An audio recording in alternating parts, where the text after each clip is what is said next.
Hello YouTube. So this is a little bit of change of pace from my typical postings, but today I'm going to be working on my Kenwood TS-530 radio, which has been having some problems with the Bandswitch. What's happened is that the coupler, the Bandswitch coupler, right in there has cracked and needs to be replaced. Right now I don't have the replacement part yet, but it's in the mail, and when that's in I'll make a second clip showing that going in. But first I'm just going to take it out. I thought I'd video everything just because, I don't know, I thought some people might take interest in it. So the problem started probably about 5 or 6 months ago when the Bandswitch was just getting a little bit funny feeling, a little bit loose feeling when you change bands. And there wasn't really any problem with any of the functionality of the radio though, and I got kind of used to it being broken feeling. But then last weekend when I was operating field day, I was operating on 20 meters and I was having a really hard time getting things tuned up properly.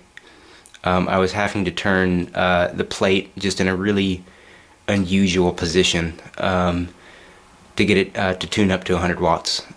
So I think what's happened is that it's finally just completely given out, and now it's stuck, I think, on 40 meters. I only ever use 40 or 20 meters, so it's probably stuck on either 40 or 20, but considering it was tuning up perfectly on 40 and not on 20, I'm pretty sure it's stuck on 40 meters.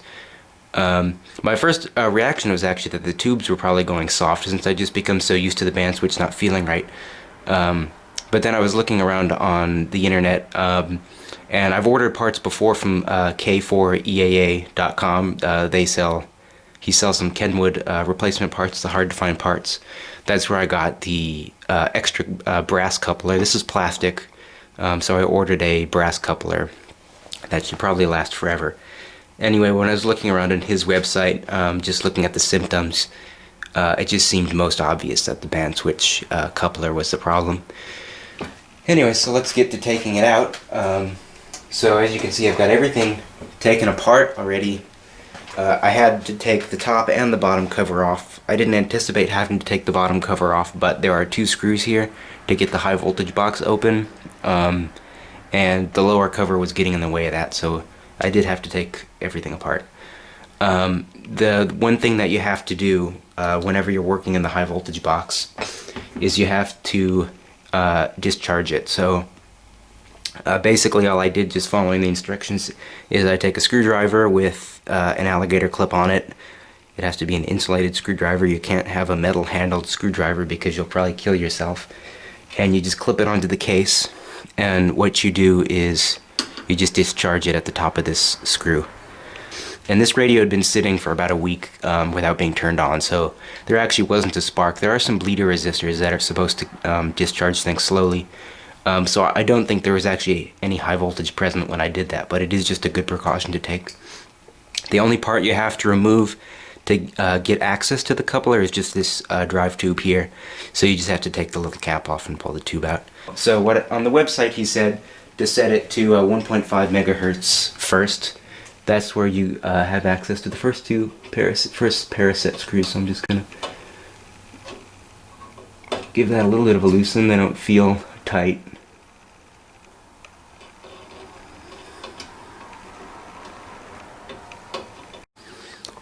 Okay, so I looked back at K4EAA.com, where he's got a little article on how to do this all properly.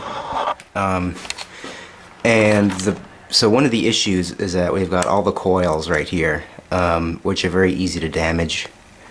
So the coupler can't come out this way. I assumed it could because this hole here is the perfect size to let it out, so I assumed that it could just pull out this way. He also said if you're having trouble, you can just kind of break it, because it's already broken. Which, that seems like that would work pretty good, so I'm being kind of rough, but I'll try. This might not be the right tool for the job, but I think if I take the screwdriver and just kind of get in one of those little notches, I can just break this.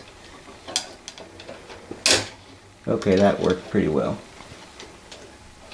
Now I just don't know how to, like, get that out. I think I might have not loosened these screws enough because the one attached to the Bandswitch shaft is not wanting to cooperate. Okay, so it's colliding with the couplers now. Now I see what the problem is. Just like he was saying on the website. Or not colliding with the couplers, it's colliding with the coils. Which it could potentially damage them. Those two in the front are just for 10 meters, so nobody really cares about that. Okay, so what I just did is I got the front bit forward. I got this one out, okay. And then I should be able to get this one back in the space now that that one's gone. Okay, so it's now Saturday, and I've come to the realization that the Allen key I was using, this Allen key is what I was using, isn't actually the right size. I thought it was a 1.5 millimeter, and it did just barely fit. But it actually wasn't turning the screws, and it was kind of dark in here, so I couldn't really even tell that it wasn't turning the screws. But when I got a closer look, I realized that it wasn't. So today I went to Agway and I picked up the right size of key, and then also in the mail today I got the brass coupler from Ken. So that's what it looks like, and it's got the same set screws on it, so that should be very nice. We're just gonna give this another shot. Okay, yeah, that makes a lot more sense. It actually feels like I'm turning something. I actually think I'll pull it out here. Out here I can kind of get a better reach at it.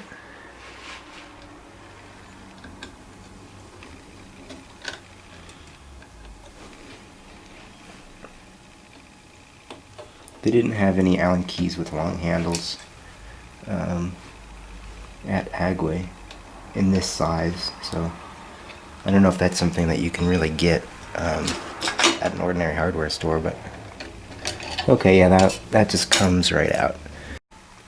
Alright, so I got to looking in there, and as you can see, the dimple, just kind of where the set screw has been, lines up perfectly. It lines up when I've got it set to 7 megahertz.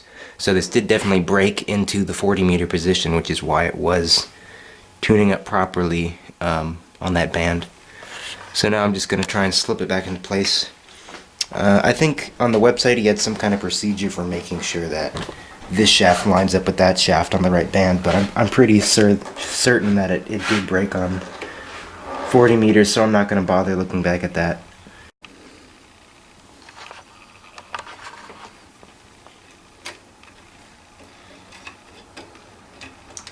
Alright, I got it. I was able to retrieve it, not with the magnet. The screws were sort of magnetic, but not really good enough. Now I'm just trying to get this oriented. I've got the coupler sitting on this rod, and then I'm using just a piece of wire to try and get it oriented correctly. If you're gonna get this comfortable working in here with your hands, be absolutely sure everything is discharged. Okay, so with my hands I was able to get it in there. It's not really oriented the way it should be though. Okay, that's a good thing to note. If you're gonna, before you put that on there, make sure the screws are loosened, because you're gonna have a hard time. I think I'm gonna have to take it off, unfortunately, because I don't think the screws are loose enough. Yeah, the screws are pretty far in there, so just make sure when you're doing this to loosen the screws so that they're not protruding too much. Otherwise you're never going to be able to get it on the shaft. This isn't that hard to try and just kind of feed it in from the back here through the hole. It's hard to get it out through the back because the coils get in the way, but this hasn't been so bad getting it back in the front. Okay.